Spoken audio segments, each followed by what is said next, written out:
السلام علیکم ورحمۃ اللہ تعالی وبرکاتہ۔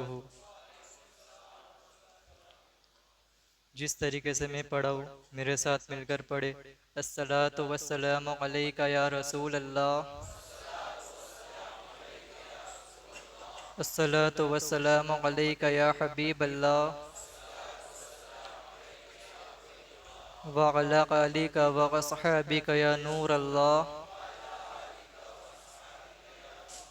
صلی اللہ تعالی علیہ وسلم۔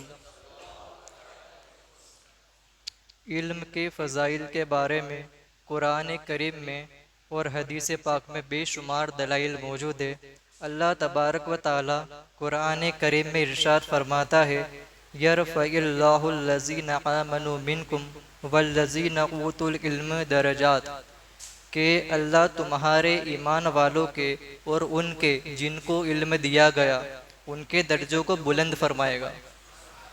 کس طرح سے کہ حضرت سیدنا ابن عباس رضی اللہ تعالیٰ عنہ ارشاد فرماتے ہیں کہ علماء جو علم جانتے ہیں وہ عام مومن سے 700 درجے بلند ہو گئے۔ کتنے؟ 700 درجے بلند ہو گئے، اور ہر درجوں کے درمیان 500 سال کی مسافت ہوگی۔ کتنے؟ 500 سال کی مسافت ہر درجے کے درمیان۔ مسافت مطلب ڈسٹنس، دوری۔ اور ایک جگہ اللہ ارشاد فرماتا ہے، قُلْ هَلْ يَسْتَوِي الَّذِينَ يَعْلَمُونَ وَالَّذِينَ لَا يَعْلَمُونَ، کہ تم فرما دو کیا برابر ہے وہ جو جانتے ہیں اور وہ جو انجان؟ کیا برابر ہے وہ جو جانتے علم والے اور وہ جو انجان؟ نہیں، اللہ نے دونوں میں فرق عطا فرمایا ہے۔ چنانچہ علم جو ہے وہ نور ہے، جہالت جو ہے وہ ظلمت ہے، جہالت تاریکی ہے۔ امام غزالی رحمۃ اللہ تعالی علیہ ارشاد فرماتے ہیں کہ علم اور جہالت کے درمیان فرق کرنا، جو کھانا پینا چلنا اٹھنا بیٹھنا یہ تو جانور بھی کرتے ہیں، لیکن امام غزالی فرماتے ہیں انسان اور جانور کے درمیان علم فرق کرتا ہے۔ یہ چیزوں میں کھانا پینا اٹھنا بیٹھنا تو جانور بھی کرتے ہیں اور انسان بھی کرتے ہیں، لیکن ان کے درمیان جو فرق کرنے والی چیز ہے وہ علم ہے۔ اور ایک جگہ اللہ نے قرآن پاک میں ارشاد فرمایا، انما یخشی اللہ من عبادہ العلماء، کہ اللہ سے حقیقی معنوں میں وہی ڈرتے ہیں جو علم والے ہیں۔ آئیے اب ہم حدیث پاک کی طرف رجوع کرتے ہیں کہ ہمارے پیارے نبی حضور سید المرسلین صلی اللہ تعالیٰ علیہ وسلم ارشاد فرماتے ہیں کہ ایمان بے لباس ہے، اس کا لباس تقوی پرہیزگاری، اس کی زینت حیا ہے، اور اس کا پھل علم ہے۔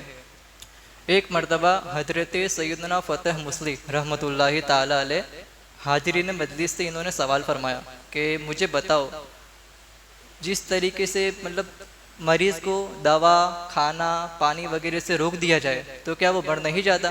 تو لوگوں نے عرض کی ہاں، مریض کو دوا پانی کھانا وغیرہ سے روک دیا جائے گا تو وہ مر جائے گا۔ تو حضرت سیدنا فتح مسلم رحمۃ اللہ تعالی علیہ فرماتے ہیں یہی معاملہ دل کا ہے، اسے 3 دن تک اگر علم اور حکمت سے روک دیا گیا تو دل بھی مر جاتا ہے، مردہ ہو جاتا ہے۔ اللہ اکبر۔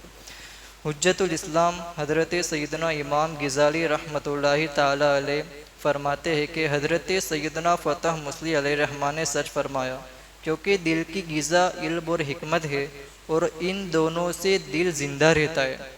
جیسے جسم کی غذا کھانا پینا وغیرہ ہے جس سے جسم زندہ رہتا ہے، اسی طریقے سے دل کی غذا علم حاصل کرنا ہے۔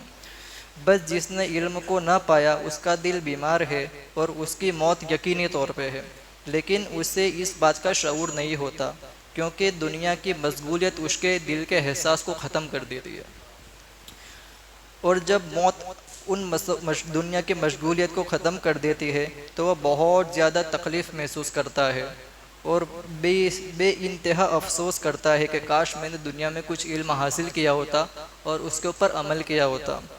حضور نبی کریم صلی اللہ تعالیٰ علیہ وسلم کے اس فرمان عالی شان کہ الناس نیام فاذا ماتوا انتبہوا، کہ لوگ سو رہے ہیں، جب مر جائیں گے تو بیدار ہو جائیں گے، جاگ جائیں گے، اس سے یہی مراد ہے۔ اب آئیے علم دین سیکھنے کی کچھ فضیلت سنتے ہیں، اس کے بعد میں حضرت کو مائک دیتا ہوں کہ اللہ کے پیارے محبوب حضور سید المرسلین صلی اللہ تعالیٰ علیہ وسلم ارشاد فرماتے ہیں، ان الملائکۃ لندع اجتنیح لطالب العلم ردن بما یصنع، کہ بے شک فرشتے طالب علم جو علم حاصل کرتا ہے اس کے کام سے راضی ہو کر اس کے اوپر اپنے پر بچھا دیتے۔ جو طالب علم ہے جو علم سیکھتا ہے اس کے کام سے راضی ہو کر فرشتے اس کے لیے اپنے پر بچھا دیتے ہیں۔ اور ایک حدیث ابن ماجہ میں ہے کہ اللہ کے پیارے نبی حضور سید المرسلین صلی اللہ تعالیٰ علیہ وسلم ارشاد فرماتے ہیں لِأَن تَغْدُو وَتَفَتَقَلَّمَ بَابًا مِنَ الْعِلْمِ خَيْرٌ مِنْ أَن تُسَلِّ مِئَاتَ رَقْعَةٍ، کہ تمہارا صبح کے وقت علم کا ایک باب سیکھنا، تمہارا صبح کے وقت علم کا ایک باب سیکھنا 100 رکعت نفل نمازوں سے بہتر ہے۔ علم کا ایک باب سیکھنا 100 رکعت نفل نمازوں سے بہتر ہے۔ آخری حدیث کنز الاعمال کے میں حدیث عرض کروں اس کے بعد حضرت کو مائک دیتا ہوں کہ حضور سید المرسلین صلی اللہ تعالیٰ علیہ وسلم فرماتے کہ تم صبح اس حال میں کرو کہ تم عالم ہو یا علم سکھانے والے ہو یا علم سننے والے ہو یا کم از کم علماء سے محبت کرنے والے ہو، اور اگر 5ویں ہوئے تو حضور فرماتے کہ تم ہلاک اور برباد ہو جاؤ گے۔ اللہ، یا تو علم سکھانے والے ہو، علم سننے والے ہو، عالم ہو، یا تو علماء سے محبت رکھنے والے ہو۔ اگر 5ویں ہوئے تو حضور فرماتے ہیں تم ہلاک اور برباد ہو جاؤ گے۔ بس یہ کچھ باتیں تھی جو میرے آپ کے سامنے رکھنی تھی۔ میں حضرت کا شکریہ ادا کرتا ہوں کہ انہوں نے مجھے موقع عطا فرمایا، اور آئیے اب میں حضرت کو مائک دیتا ہوں کہ وہ آئے اور ہماری دلوں کو مجلہ فرمائے۔ آئیے ہم سب مل کے حضرت کا استقبال کرتے ہیں۔ نعرہ تکبیر، نعرہ رسالت، علماء اہل سنت،